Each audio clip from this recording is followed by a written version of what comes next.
अच्छा सोफिया बेटा, मैं ऑफिस जा रहा हूँ। जी पापा।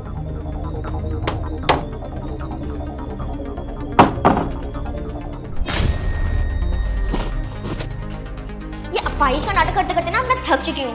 मम्मा जब आप काम कर लो ना तो मेरे कमरे में आ जाना, मेरा स्कूल का काम कर देना।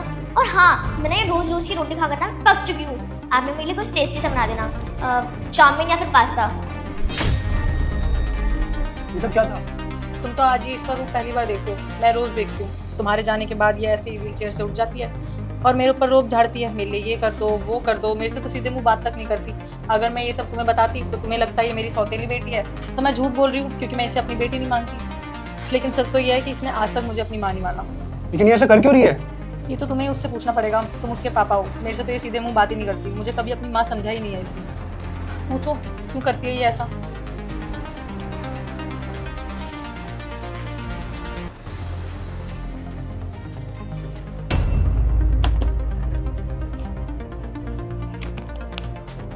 बंद करो अपना ये नाटक, मैंने सब कुछ देख लिया। पापा आप तो ऑफिस गए थे ना? नहीं गया मैं ऑफिस, आज सुबह से मैं घर पे हूँ और मैंने अपनी आंखों से सब कुछ देख लिया।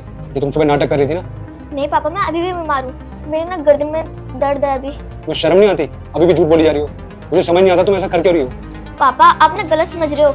उसे देखने से पहले हम आगे कसम देने वाली वीडियो को भर के लाइक करते हो। मेहनत करने लगे पापा के लिए वीडियो को एक लाइक और चैनल सब्सक्राइब कर देना। मैंने तो पहले लाइक कर दिया और आप भी कर दो और कमेंट में आई लव मॉम डैड जरूर लिख देना। मम्मी ने आपको भड़का रही है, मैं अभी भी सही से नहीं चल पाती। वो तो मैं लंगड़ाते लंगड़ाते वॉशरूम गई थी, मम्मी ने मेरी बिल्कुल हेल्प नहीं करती।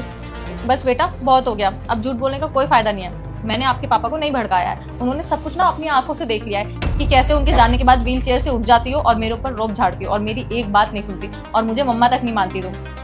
आज वो ऑफिस गए ही नहीं है, उन्होंने सब कुछ देख लिया क्योंकि मुझे अच्छे से पता है कि अगर मैं इनको बताती तो तुम झूठ बोलती, फिर ये तुम्हारे बहकावे में आ जाते और मेरी एक बात नहीं सुनते। अब बस तुम्हारे पापा ये जानना चाहते हैं कि तुमने ऐसा क्यों किया, ये नाटक तुम क्यों करती हो। सोफिया आपकी मम्मा बिल्कुल सही कह रही है, आप ये नाटक क्यों कर रही हो? क्या मिल रहा है आपको ये सब करके? पापा मुझे लगा ना कि आप दूसरी शादी करने के बाद मुझे छोड़कर मम्मी को ज़्यादा प्यार दोगे, इसलिए मैंने ये सब अपाहिज बनने का नाटक किया ताकि पापा मुझे प्यार दें और इनके साथ भी रहें, पर सबसे ज़्यादा मुझे प्यार करें और किसी को प्यार ना करें। और वैसे भी मैं ना मम्मी को बहुत प्यार करती थी और वो भी मुझसे बहुत प्यार करती थी, और उनकी जाते ही आपने इनसे शादी कर ली और मैं उनका प्यार ना किसी और को दे नहीं सकती। नहीं बेटा, मैंने दूसरी शादी इसलिए की ताकि शताक्षी तुम्हारा ख्याल रख सके। अब मैं तो ऑफिस होता हूँ तो पीछे से तुम्हारा ख्याल कौन रखता? तुम्हारे पास मम्मा तो थी नहीं ना। मैंने सिर्फ तुम्हारे लिए ही इनसे शादी करी और शताक्षी तुम्हें अपनी बेटी मानती है, बल्कि तुम ही हो जो उनको अपनी माँ नहीं मानती।